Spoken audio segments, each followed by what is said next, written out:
नमस्कार साथियों, मिशन ज्ञान के इस ऑनलाइन प्लेटफॉर्म पर आप सभी का हार्दिक स्वागत है। मेरा नाम है गोपाल कृष्ण और राजस्थान राज्य व्यवस्था में आज हम बात करेंगे जिला प्रशासन से संबंधित महत्वपूर्ण प्रश्नों पर। तो आइए करते हैं शुरुआत। पहला सवाल क्या कह रहा है कि जिला स्तर पर कानून व्यवस्था बनाने का किसका दायित्व है। तो हमने पढ़ा था जिला प्रशासन की एक जिले के अंतर्गत कानून व्यवस्था का कार्य कौन स्थापित करता है? जिले का कलेक्टर, जिला कलेक्टर। और अगर ये कमिश्नरेट व्यवस्था होती है किसी शहर में तो कमिश्नरेट व्यवस्था के अंतर्गत यह कार्य कौन करता है? उस शहर में जो कमिश्नर है, जो पुलिस कमिश्नर है, उसका कार्य होगा कमिश्नरेट में कानून व्यवस्था की स्थापना करना। लेकिन जिले के स्तर पर जिला प्रशासन में कानून व्यवस्था का कार्य किसका है? जिले के कलेक्टर का। और यह कार्य वह किसके माध्यम से करवाता है? वह जिले में जो पुलिस अधीक्षक होता है, जिसे एसपी कहा जाता है, सुपरिंटेंडेंट ऑफ पुलिस, उनके माध्यम से कार्य करवाता है। पहला विकल्प है जिलाधीश, बिल्कुल करेक्ट, जिलाधीश या जिला कलेक्टर। जिला कलेक्टर को ही जिलाधीश कहा जाता है। तो जिले के स्तर पर कानून व्यवस्था स्थापित करने का प्रमुख दायित्व किसका होता है? जिले के कलेक्टर का होता है। दूसरा विकल्प है उपखंड अधिकारी का, बिल्कुल नहीं, उपखंड अधिकारी का कार्य किसके स्तर पर होता है? उपखंड के स्तर पर। उपखंड के स्तर पर कानून व्यवस्था स्थापित करने का कार्य किसका होता है? उपखंड के अधिकारी का, एसडीओ या एसडीएम का।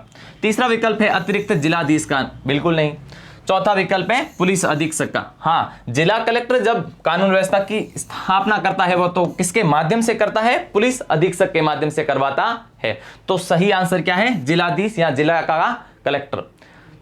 नेक्स्ट क्वेश्चन क्या है कि निम्न में से कौन सा कार्य दंड नायक के रूप में कलेक्टर में निहित है? अंडरलाइन। हमने जब जिलाधीश या जिला कलेक्टर की शक्तियों की चर्चा की थी तो हमने पढ़ा था कि सर्वप्रथम वह मजिस्ट्रेट पावर होता है उसके पास में, उसके रूप में वो क्या क्या कार्य करता है? जिला कलेक्टर, उसे डीएम कहते हैं, डिस्ट्रिक्ट मजिस्ट्रेट भी कहते हैं। तो उसके पास मजिस्ट्रेट की पावर होती है, अर्थात दंडनायक के रूप में भी कार्य करता है। पहला है कि पुलिस पर नियंत्रण रखना। सही है क्या? बिल्कुल सही है। जब जिला स्तर पर हमने बात की, जिला स्तर पर कानून व्यवस्था की स्थापना कौन करेगा? कानून व्यवस्था की स्थापना हमने बात की थी कि जिला का कलेक्टर करेगा। तो वह पुलिस पर नियंत्रण रखेगा किसके माध्यम से? SP, superintendent of police. जो जिला पुलिस अधीक्षक होगा वह किसके नियंत्रण में होगा? जिले के कलेक्टर। तो उसके माध्यम से वह कानून व्यवस्था स्थापित करता है। तो दंडनायक के रूप में पुलिस पर जिले के कलेक्टर का नियंत्रण होता है। तो पहला विकल्प सही है। दूसरा क्या है कि जिले के कार्यालयों का निरीक्षण करना। सही है क्या? बिल्कुल नहीं।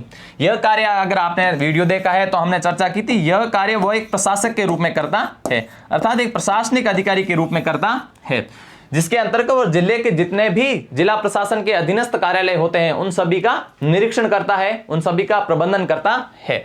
तो यह विकल्प गलत है।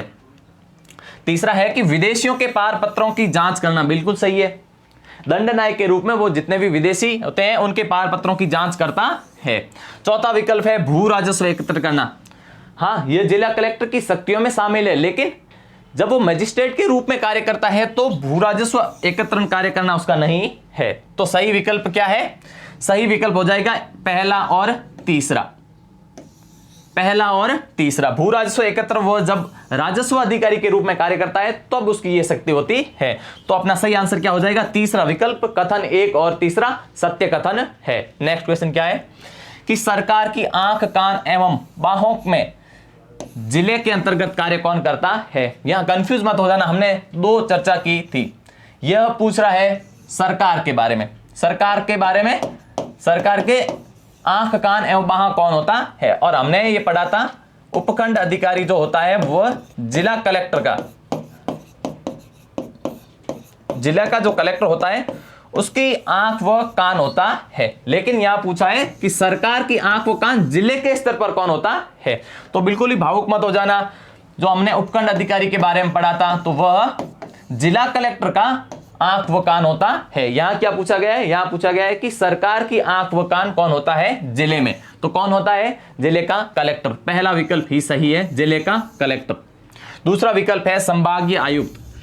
संभागीय आयुक्त का क्या कार्य, हमने चर्चा की थी। संभागीय आयुक्त का कार्य केवल और केवल जिला प्रशासन के कार्यों का पर्यवेक्षण करना है और उससे संबंधित जो रिपोर्ट है वो सरकार को भिजवाता है। तो तीसरा विकल्प है जिला पुलिस अधीक्षक, ये करता है क्या? बिल्कुल नहीं। तो पहला विकल्प ही सही आंसर है कि जिले का जो कलेक्टर होता है वह जिले के स्तर पर सरकार की आंख कान और बांह होता है।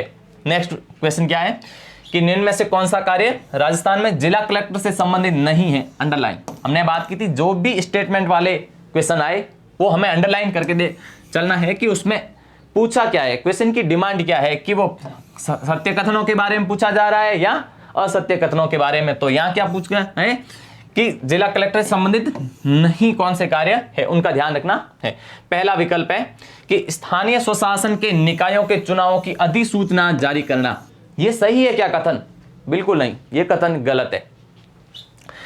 हमने चर्चा की है राज्य निर्वाचन आयोग की। राज्य निर्वाचन आयोग, राज्य निर्वाचन आयोग कैसी संस्था है? ये एक संवैधानिक संस्था है। क्यों? क्योंकि अनुच्छेद 243 के अंतर्गत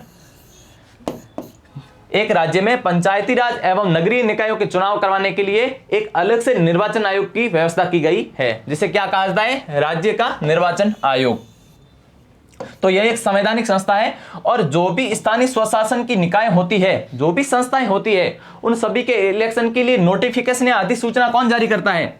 वह करता है राज्य का निर्वाचन आयोग करता है, न कि जिला कलेक्टर। हाँ, जिला कलेक्टर जिला स्तर पर जो चुनाव आयोजित होते हैं उनका नियंत्रण एवं प्रबंधन जरूर करता है, लेकिन स्थानीय स्वशासन के जो भी चुनाव होते हैं उसके लिए नोटिफिकेशन कौन जारी करता है? राज्य का निर्वाचन आयोग करेगा, न कि जिला का कलेक्टर। जिला का कलेक्टर हाँ प्रबंधन जरूर करेगा, लेकिन नोटिफिकेशन का कार्य किसके द्वारा किया जाता है? राज्य के निर्वाचन आयोग द्वारा। तो यह हमने राज्य निर्वाचन आयोग वाले चैप्टर में भी देखा था। तो पहला विकल्प ही जिला कलेक्टर से संबंधित कार्य नहीं है। तो अपना आंसर क्या हो जाएगा? आंसर पहला ही हो जाएगा। दूसरे विकल्प क्या है कि जिले में कानून व्यवस्था स्थापित, बिल्कुल ये जिले के कलेक्टर का कार्य है।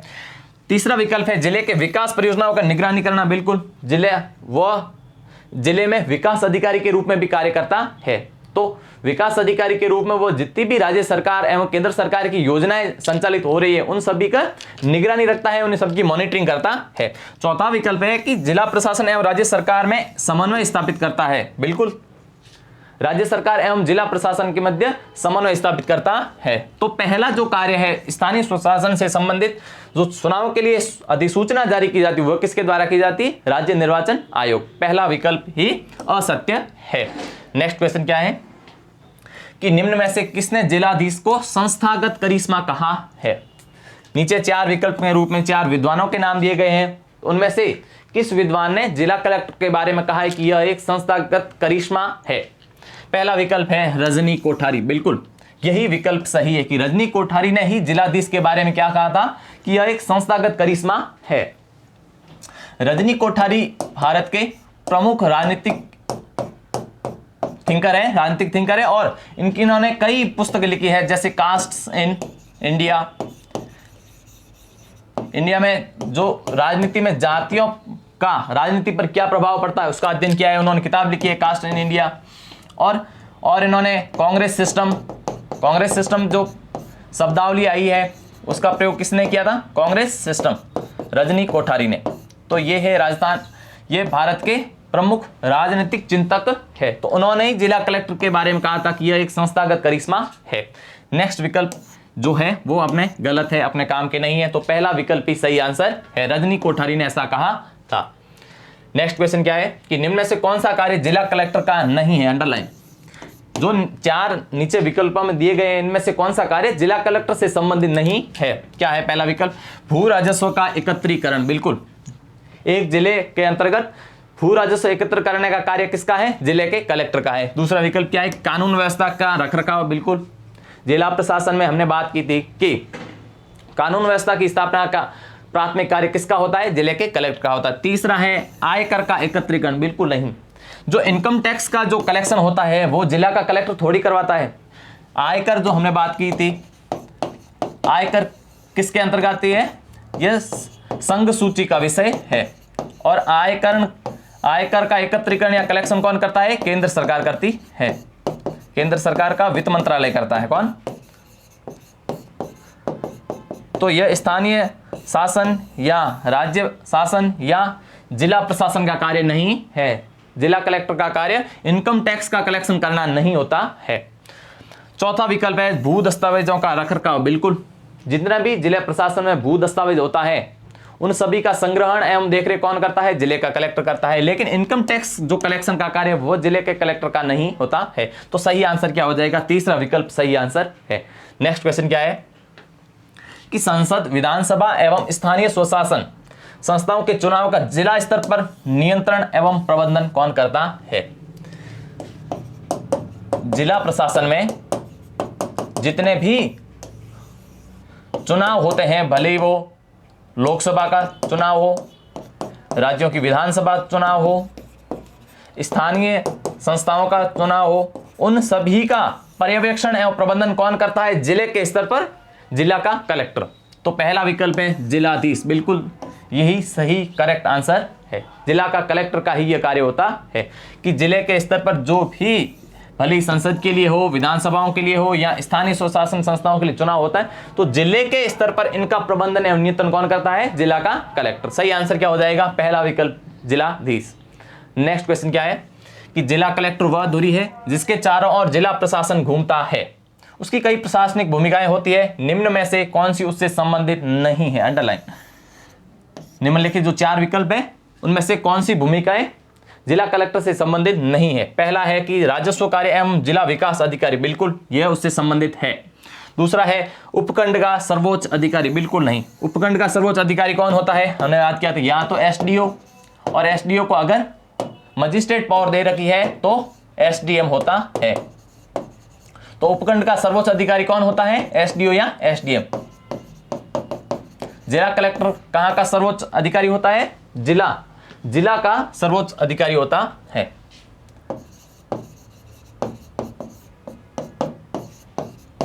राजस्थान में कितने सब डिवीजन है? उपखंड कितने हैं? 299। तो सही आंसर क्या हो जाएगा कि जो उपखंड का सर्वोच्च अधिकारी होता है वो एसडीओ या एसडीएम होता है, न कि जिला का कलेक्टर। नेक्स्ट क्वेश्चन क्या है कि खरीफ एवं रबी गिरदावरी के दौरान स्थल निरीक्षण करना। अंडरलाइन। स्थल निरीक्षण करना एवं सत्यापित रिपोर्ट करने का दायित्व किसका होता है? हमने बात की थी जब राजस्व प्रशासन पढ़ा था। राजस्व प्रशासन की सबसे निम्नतम इकाई क्या होती है? गांव का पटवारी। तो यह कार्य किसका है? यह कार्य गांव के पटवारी का होता है। तहसीलदार का है क्या? बिल्कुल नहीं। कानून गो? बिल्कुल नहीं। ग्राम सेवक मुख्यतः जिले के स्तर पर जो भी विकास परियोजना है उनसे संबंधित कार्यों की देखरेख करता है।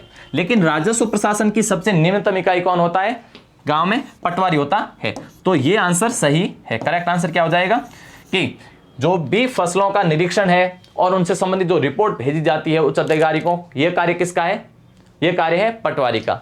तो सही आंसर क्या हो जाएगा? चौथा विकल्प सही आंसर है। नेक्स्ट क्वेश्चन क्या है कि जिला प्रशासन का वर्तमान स्वरूप सर्वप्रथम प्राचीन काल में किस युग में दिखलाई पड़ता है? सवाल यह कह रहा है कि वर्तमान में जो जिला प्रशासन का स्वरूप है वैसी व्यवस्था हमें कहां देखने को मिलती है? यह व्यवस्था हमें देखने को मिलती है मौर्य काल में। सही आंसर क्या हो जाएगा? मौर्य काल में। जो वर्तमान में स्थानीय स्वशासन है, जिला प्रशासन है, वैसा शासन कहां था? मौर्य काल में भी ऐसा ही शासन था। तो सही विकल्प क्या हो जाएगा? पहला विकल्प सही आंसर है। नेक्स्ट जो बी ऑप्शन है वह गलत है। सही आंसर क्या है? पहला विकल्प सही आंसर है। नेक्स्ट क्वेश्चन क्या है कि राजस्थान में उपनिवेशन का मुख्य कार्य क्या है? राजस्थान सरकार ने सर्वप्रथम 1955 में 1955 में एक विभाग की स्थापना की। क्या नाम था? उपनिवेशन विभाग। इसका प्रमुख कार्य क्या था? इसका प्रमुख कार्य था भूमि का आवंटन करना। भूमि का आवंटन करना। कब की स्थापना? 1955 में राजस्थान सरकार ने उपनिवेशन विभाग की स्थापना की, जिसका प्रमुख कार्य क्या था? भूमियों का आवंटन करना या भूमि सुधार करना। पहला विकल्प है कि रिहायशी भूखंड उपलब्ध कराना। बिल्कुल गलत है। यह उपनिवेशन विभाग का कार्य नहीं है। दूसरा विकल्प है कि राज्य सरकार द्वारा भूमि अधिग्रहण करना। बिल्कुल नहीं है। भूमि अधिग्रहण कौन करता है? जिला प्रशासन में भूमि अधिग्रहण का कार्य है जिले के कलेक्टर का। तीसरा विकल्प उपनिवेशन विभाग का नहीं है। तीसरा विकल्प है सिंचाई सुविधाएं उपलब्ध कराना। यह है क्या? बिल्कुल नहीं है। हमने कहा था कि इस उपनिवेशन विभाग की स्थापना ही भूमि का आवंटन करना और भूमि सुधार करना है, भूमि विकास करने के कार्य है। तो चौथा विकल्प सही आंसर है, भूमि आवंटन करना उपनिवेश विभाग का कार्य है। नेक्स्ट क्वेश्चन क्या है कि राजस्थान प्रशासनिक सेवा अधिकारी अर्थात जो आरएएस अधिकारी है उनको पहली बार जिला कलेक्टर के रूप में पदस्थापना कब दी गई? जब हम जिला प्रशासन पढ़ा था और उसमें जिला कलेक्टर जब पढ़ा था तो हमने कहा था कि उस पर नियुक्ति मुख्यतः यूपीएससी द्वारा जो नियुक्त होते हैं आईएएस अधिकारी उन्हीं को जिला कलेक्टर के रूप में नियुक्ति दी जाती है। लेकिन राज्य सरकार ने सर्वप्रथम 2009 में, कब? 2009 में जो आरपीएससी द्वारा चयनित अधिकारी होते हैं राज्य की सेवाओं के, क्या कहा जाता है, जिन्हें आरएएस कहा जाता है, राजस्थान प्रशासनिक सेवा, तो उनके अधिकारियों को भी राज्य सरकार ने 2009 से जिला कलेक्टर के रूप में नियुक्ति देनी शुरू कर दी। कब से शुरू की? 2009 में। तो अपना सही आंसर क्या हो जाएगा? 2009। पहला विकल्प है 2021, गलत है। दूसरा विकल्प 2013, ये भी गलत है। और चौथा विकल्प 2018, ये भी गलत है। कब है? 2009 में। 2009 में जब कांग्रेस की सरकार आई थी और मुख्यमंत्री कौन थे दूसरी बार? अशोक गहलोत दूसरी बार मुख्यमंत्री बने, तो उन्होंने आरएएस के जो अधिकारी होते हैं उन्हें सीधा जिला कलेक्टर के रूप में पदस्थापना करनी शुरू कर दी। कब? 2009 में। सही आंसर क्या है? तीसरा विकल्प सही आंसर है। नेक्स्ट क्वेश्चन क्या है कि जिला आपदा प्रबंधन प्राधिकरण का अध्यक्ष कौन होता है? यह भी हमने पढ़ा था किसके? जिला कलेक्टर की शक्तियों में, जब उसकी आपदा से संबंधित शक्तियों का अध्ययन किया था कि जब भी कोई जिले में आपदा आती है तो वह आपदा राहत से संबंधित प्रोग्राम चलाता है और साथ ही जो जिला स्तर पर जिला आपदा प्रबंधन प्राधिकरण होता है तो उसका अध्यक्ष भी जिला का कलेक्टर होता है। पहला विकल्प है आयुक्त नगर निगम, बिल्कुल नहीं। दूसरा विकल्प है जिला परिषद का सीईओ, बिल्कुल ये भी गलत है। तीसरा विकल्प है जिला का कलेक्टर। तो जिले के स्तर पर जो जिला आपदा प्रबंधन प्राधिकरण है उसका अध्यक्ष कौन होता है? जिला का कलेक्टर होता है। सही विकल्प क्या है? तीसरा विकल्प सही आंसर है। नेक्स्ट क्वेश्चन क्या है कि गरीबी रेखा से नीचे जीवन यापन करने वालों का सर्वेक्षण करना किसका कार्य होता है? यह हमने अध्ययन किया था जब हमने उपखंड और उपखंड अधिकारी की बात की थी कि जो भी एसडीओ या एसडीएम है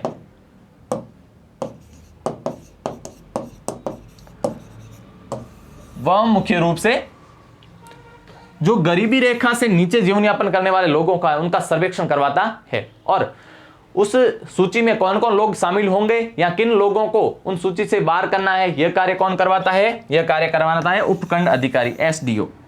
तो सही आंसर क्या हो जाएगा अपना? तीसरा विकल्प एसडीओ सही आंसर है। नेक्स्ट क्वेश्चन क्या है कि भारत में सर्वप्रथम जिला कलेक्टर पद की स्थापना कब व किसके द्वारा की गई थी? जब हमने जिला कलेक्टर अध्ययन किया था तो हमने चर्चा की थी कि जब वॉरेन हेस्टिंग्स भारत के गवर्नर बने थे। कौन? Warren Hastings. देखो कंफ्यूज हो सकता है, दो ऐसे गवर्नर बने हैं, एक है लॉर्ड हेस्टिंग्स और एक है वॉरेन हेस्टिंग्स। पहले बने हैं वॉरेन हेस्टिंग्स, कब? 1772 में, 1772 में।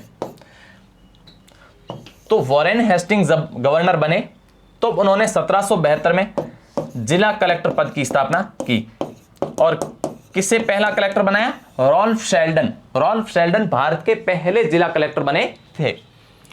तो पहला विकल्प क्या है? 1785 लॉर्ड कॉर्नवालिस, बिल्कुल नहीं। वॉरेन हेस्टिंग्स के बाद में गवर्नर कौन बन के आए भारत में?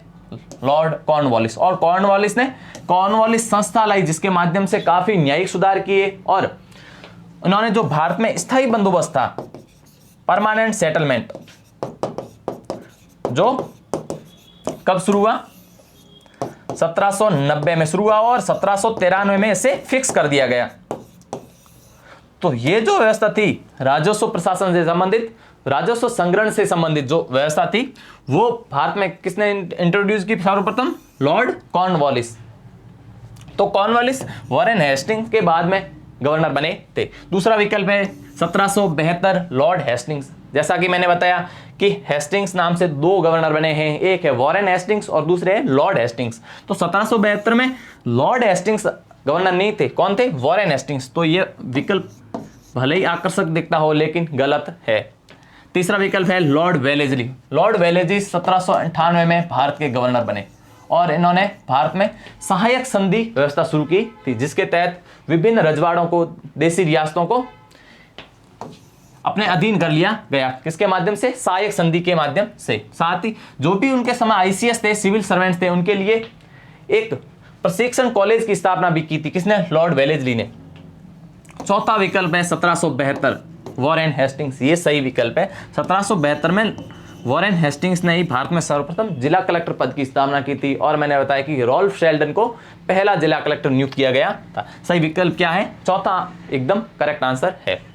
नेक्स्ट क्वेश्चन क्या है कि भारतीय संविधान के किस अनुच्छेद में अंडरलाइन लोक सेवकों को संरक्षण प्रदान किया गया है? जिला प्रशासन में हमने पढ़ा था कि भारतीय संविधान का अनुच्छेद 311 के अंतर्गत जो लोक सेवक हैं उन्हें संरक्षण प्रदान किया गया है। कैसा संरक्षण है? दो तरह के संरक्षण दिए गए हैं कि उन्हें केवल अपने उच्च अधिकारियों द्वारा ही हटाया जा सकता है, अर्थात लोक सेवक को जिस अधिकारी ने उसे नियुक्त किया है वही उसे हटा सकता है, अर्थात अधीनस्थ अधिकारियों द्वारा उसे हटाया नहीं जा सकता। पहला संरक्षण यह है। दूसरा यह है कि जब भी उसके खिलाफ कोई कार्रवाई की जाती है तो उसे सुनवाई का मौका दिया जाता है। तो ये संरक्षण किस अनुच्छेद में दिए गए हैं? अनुच्छेद 311 के अंतर्गत। तो सही आंसर क्या है? दूसरा विकल्प सही आंसर है कि अनुच्छेद 311 के अंतर्गत लोक सेवकों को संरक्षण दिया गया है। नेक्स्ट क्वेश्चन क्या है कि जिला कलेक्टर की आंख व कान की संज्ञा किसे दी गई है? ये किसे दी गई है कि ये दो तरह के हैं। एक है राज्य सरकार के। राज्य सरकार की आंख व कान कौन होता है? वो होता है जिला का कलेक्टर। कहां पर? जिला प्रशासन के अंतर्गत, जिले के स्तर पर। लेकिन जिला कलेक्टर की आंख व कान कौन होता है? दो चीजें हैं, दोनों अलग अलग हैं। जिला कलेक्टर की आंख व कान कौन होता है? एसडीओ या एसडीएम। किस स्तर पर? उपखंड स्तर पर, सब डिवीजन स्तर पर। तो अगर राज्य सरकार की आंख व कान किसे संज्ञा दी जाए, ऐसा सवाल है, तो वो उसका आंसर होगा जिला का कलेक्टर। और अगर यह है कि जिला कलेक्टर के आंख व कान की संज्ञा किसे दी जाएगी, तो होगा एसडीओ या एसडीएम, उपखंड अधिकारी। दूसरा विकल्प सही आंसर है। नेक्स्ट क्वेश्चन क्या है कि उपखंड स्तर पर रिटर्निंग अधिकारी कौन होता है? जब हमने उपखंड प्रशासन पढ़ा था, उपखंड स्तर पर कौन अधिकारी होता है? एसडीओ या एसडीएम। अगर उपखंड के जो अधिकारी होता है अगर उसे मजिस्ट्रेट शक्तियां नहीं दी गई है तो उसे एसडीओ कहा जाएगा, और अगर उसे मजिस्ट्रेट शक्तियां दी गई है तो उसे एसडीएम कहा जाएगा। तो जिला भी जो उपखंड स्तर है उस पर रिटर्निंग अधिकारी कौन होता है? उपखंड अधिकारी होता है, और वो उपखंड के अंतर्गत जितने भी चुनाव आयोजित किए जाते हैं उन सभी का प्रबंधन करता है। तो तीसरा विकल्प सही आंसर है कि उपखंड स्तर पर रिटर्निंग अधिकारी कौन होता है? उपखंड अधिकारी होता है। नेक्स्ट क्वेश्चन क्या है कि निम्नलिखित में से कौन सा कार्य उपखंड अधिकारी दंड नायक के रूप में नहीं कर सकता है? अर्थात मजिस्ट्रेट के रूप में उपखंड के जो अधिकारी होते हैं एसडीओ या एसडीएम, तो दंडनायक के रूप में कौन सा कार्य नहीं करता है? पहला विकल्प है कानून व्यवस्था की स्थापना। हमने बात की थी उपखंड प्रशासन के बारे में कि उपखंड के स्तर पर कानून व्यवस्था की स्थापना का प्राथमिक कार्य किसका है? उपखंड अधिकारी का है। तो दंडनायक के रूप में वो पहला कार्य यही करेगा कि वहां कानून व्यवस्था की स्थापना करेगा। तो पहला विकल्प सही है, गलत नहीं है। दूसरा है भू राजस्व संग्रहण। सही है क्या? बिल्कुल नहीं। उपखंड अधिकारी भू राजस्व संग्रहण जरूर करता है लेकिन मजिस्ट्रेट के रूप में नहीं करता है, यह उसकी राजस्व प्रशासन से संबंधित शक्ति है। तो दूसरा विकल्प गलत है। तीसरा है कि जेलों का निरीक्षण। बिल्कुल, उपखंड के स्तर पर जितनी भी सरकार की पुलिस प्रशासन की जेलें होती है उन सभी का निरीक्षण कौन करेगा? उपखंड अधिकारी करेगा। और अगर उसे लगता है कि कानून व्यवस्था बिगड़ गई है तो उस समय धारा 144 लगा सकता है और कर्फ्यू लगा सकता है। तो ये सभी उसकी दंडनायक शक्ति है, लेकिन भू राजस्व संग्रहण करने की उसकी राजस्व से संबंधित शक्ति है। तो अपना आंसर सही क्या हो जाएगा? दूसरा विकल्प सही आंसर है। नेक्स्ट क्वेश्चन क्या है? नेक्स्ट क्वेश्चन है कि निम्नलिखित में से कौन सा से कार्य तहसीलदार के प्रशासनिक कार्यों में शामिल है? अर्थात जो निम्नलिखित में से कार्य कौन से, ये जो दे रखे हैं लिस्ट, ये क्या तहसीलदार के प्रशासनिक कार्यों में शामिल है? तो पहला कार्य है कि निर्वाचन सूची का निर्माण करना। जो भी निर्वाचन सूची होती है, भले वो स्थानीय चुनाव के लिए हो या विधानसभा या लोकसभा चुनाव के लिए हो, उन सभी सूचियों का निर्माण तहसील के स्तर पर कौन करता है? तहसील के स्तर पर तहसीलदार करता है। तो यह उसके प्रशासनिक अधिकारी के रूप में कार्य है। दूसरा है जनगणना का कार्य। बिल्कुल हमने बात की थी कि जिला स्तर पर जनगणना का कार्य कौन करता है? जिला का कलेक्टर करवाता है। उपखंड स्तर पर यह उपखंड अधिकारी और तहसील पर स्तर पर यह तहसीलदार देखता है जनगणना के कार्य। और क्या देखता है? जो राशनिंग होती है, राशनिंग के कार्य भी जो तहसीलदार होता है वह प्रशासनिक अधिकारी के रूप में राशनिंग कार्य भी देखता है। तीसरा विकल्प है विभिन्न प्रमाण पत्र जारी करना। बिल्कुल करेक्ट है। जो भी प्रमाण पत्र जारी किए जाते हैं, भले वो कास्ट सर्टिफिकेट हो या जो बोनाफाइड सर्टिफिकेट हैं, ये सभी सर्टिफिकेट तहसीलदार जारी करता है तहसील के स्तर पर। तो ये इसके कौन से कार्य है? ये इसके एक प्रशासक के रूप में कार्य है। चौथा विकल्प है भू राजस्व संग्रहण। ये भी उसके प्रशासनिक कार्यों में शामिल है क्या? बिल्कुल नहीं। तो ये कार्य किसका है? यह कार्य वह भू राजस्व अधिकारी के रूप में करता है, तब करता है भू राजस्व अधिकारी। जब तहसीलदार तहसील में भू राजस्व अधिकारी के रूप में कार्य करता है, तब वो क्या कार्य करता है कि भू राजस्व का संग्रहण करवाता है, भूमि सुधार करवाता है। जो भी जितने भी अवैध भूमियों पर कब्जे हैं उन्हें हटाता है। तो यह उसके भू राजस्व अधिकारी के रूप में है कि वो भू राजस्व संग्रहण करता है तहसील में। लेकिन ये जो उपयुक्त 1, 2 और 3 कथन है, ये इसके कार्य जो हैं ये किस में शामिल है? ये इसके प्रशासक या प्रशासनिक अधिकारी के रूप में कार्य है, प्रशासनिक अधिकारी के रूप में। लेकिन चौथा विकल्प जो है यह इसके भू राजस्व अधिकारी के रूप में कार्य होता है।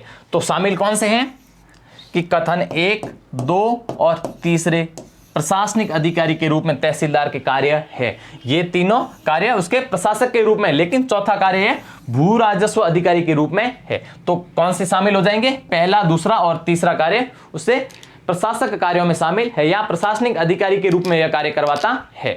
कि जिला राजस्व प्रशासन की सबसे निम्नतम इकाई कौन होती है? राजस्व प्रशासन में सबसे निम्नतम इकाई की बात हमने की थी, कौन होता है? गांव का पटवारी होता है। पहला विकल्प है तहसीलदार, बिल्कुल नहीं होता। तहसीलदार किस पर होता है? तहसील के स्तर पर होता है। नायब तहसीलदार ये भी नहीं होता, कानून को ये भी नहीं होता है। और चौथा विकल्प सही है, पटवारी होता है। राजस्व प्रशासन की सबसे निम्नतम छोटी इकाई क्या है? पटवारी होता है। नेक्स्ट क्वेश्चन क्या है कि निम्नलिखित में से पटवार प्रशिक्षण केंद्र कहाँ नहीं है, कहाँ स्थापित नहीं है? जब हमने पटवारी के बारे में पढ़ा था, हमने देखा था कि पटवार प्रशिक्षण केंद्र कितने हैं राजस्थान में? 6 है। तो इनमें से कौन सा नहीं है? पहला विकल्प है उदयपुर, है क्या? बिल्कुल उदयपुर में है। दूसरा जयपुर में भी है, सही है। तीसरा विकल्प है बीकानेर और चौथा विकल्प है गंगानगर। बिल्कुल बीकानेर में पटवार प्रशिक्षण केंद्र नहीं है। गंगानगर में है, जयपुर में है, उदयपुर में है, अलवर में है, लेकिन बीकानेर में नहीं है। सही आंसर क्या हो जाएगा? तीसरा विकल्प बीकानेर।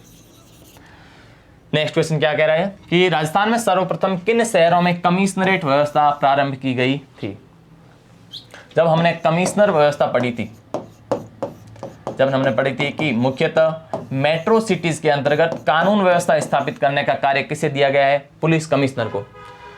वहां पर यह शक्ति जिला कलेक्टर से हटाकर किसे दे दी गई है? कमिश्नर को दे दी गई है, ताकि जिला कलेक्टर के जो कार्यभार है उनको कम किया जा सके। तो राजस्थान में सर्वप्रथम कब शुरू की गई थी? 1 जनवरी 2011 को। किन शहरों से शुरू हुई थी? जयपुर और जोधपुर। इन 2 मेट्रो सिटीज में जहां कमिश्नर व्यवस्था है, वहां कानून व्यवस्था की स्थापना का प्रमुख कर्तव्य किसका है? पुलिस कमिश्नर का है, न कि जिला कलेक्टर का।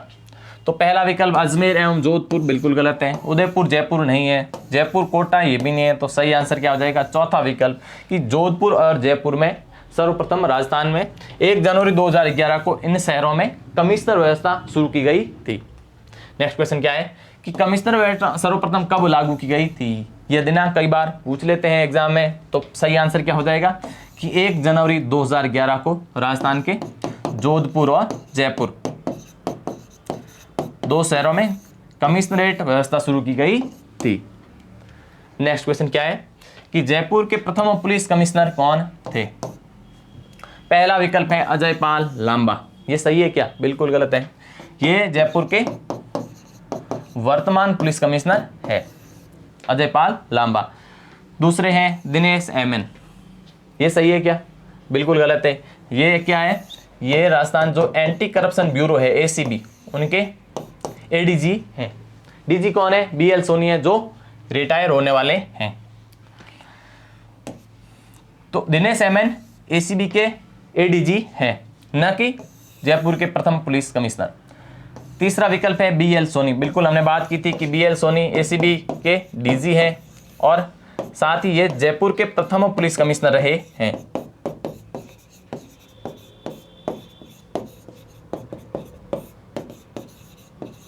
तो सही आंसर क्या हो जाएगा? तीसरा विकल्प सही है। भूपेंद्र कुमार यादव ये राजस्थान में पुलिस के डीजी रहे हैं, डीजीपी, और आरपीएससी के चेयरमैन भी रहे हैं। तो सही आंसर क्या है कि बीएल सोनी जयपुर के प्रथम पुलिस कमिश्नर रहे थे। नेक्स्ट क्वेश्चन क्या है कि जोधपुर के प्रथम पुलिस कमिश्नर कौन है? पहला विकल्प है रविदत्त गौड़। रविदत्त गौड़ जो है ये जोधपुर के वर्तमान में पुलिस कमिश्नर है, न कि प्रथम। यहाँ क्वेश्चन में क्या पूछा गया है कि प्रथम पुलिस कमिश्नर कौन थे जोधपुर के? दूसरा विकल्प है भूपेंद्र कुमार दत्त। बिल्कुल करेक्ट आंसर है। भूपेंद्र कुमार दत्त ही राजस्थान के जो जोधपुर के प्रथम पुलिस कमिश्नर थे। तीसरा विकल्प है उमेश मिश्रा। उमेश मिश्रा वर्तमान में राजस्थान पुलिस के डीजी है। वर्तमान राजस्थान में डीजीपी कौन है? उमेश मिश्रा। इनसे पहले कौन थे? एमएल लाठर। तो चौथा विकल्प भी गलत है, तीसरा विकल्प भी गलत है।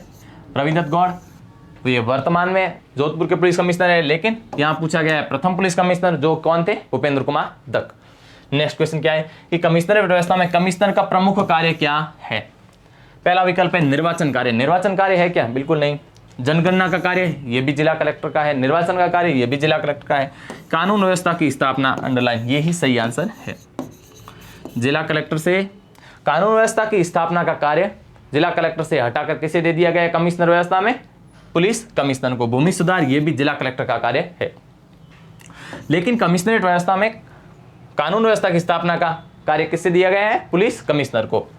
नेक्स्ट क्वेश्चन क्या है कि पटवारी की भर्ती है तो किस संस्था द्वारा अनुशंसा की जाती है? अंडरलाइन, किसके बारे में पूछा गया है कि सिफारिश कौन करता है? पटवारी भर्ती है तो सिफारिश कौन करता है? चयन करना अलग बात है। चयन कौन करेगा?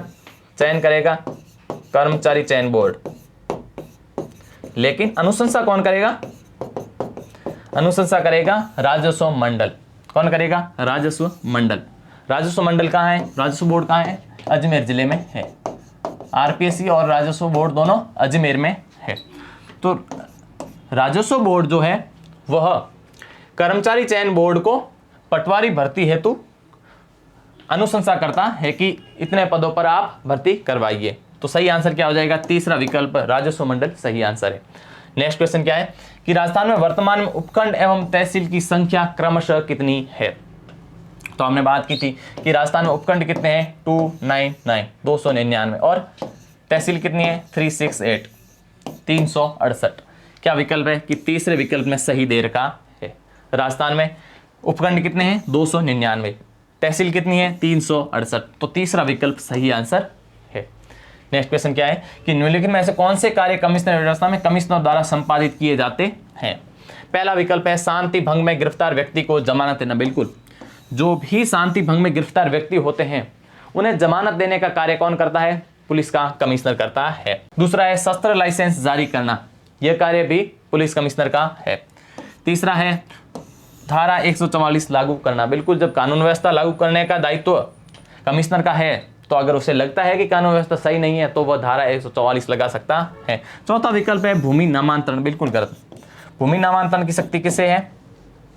जिला कलेक्टर को है, उपखंड अधिकारी को है, तहसीलदार को है, लेकिन पुलिस कमिश्नर से संबंधित ये शक्ति नहीं है। तो चौथा विकल्प सही आंसर है। नेक्स्ट क्वेश्चन क्या है कि भारत में सर्वप्रथम कलेक्टर के रूप में किसे नियुक्ति दी गई थी? पहला विकल्प है George Hellaro Borlaug. George Hellaro Borlaug तो हमने बात की थी, ये कौन थे? ये भारत में प्रथम मुख्य सचिव थे। भारत के जो प्रथम मुख्य सचिव बनाया गया था उनका नाम क्या था? George Hellaro Borlaug.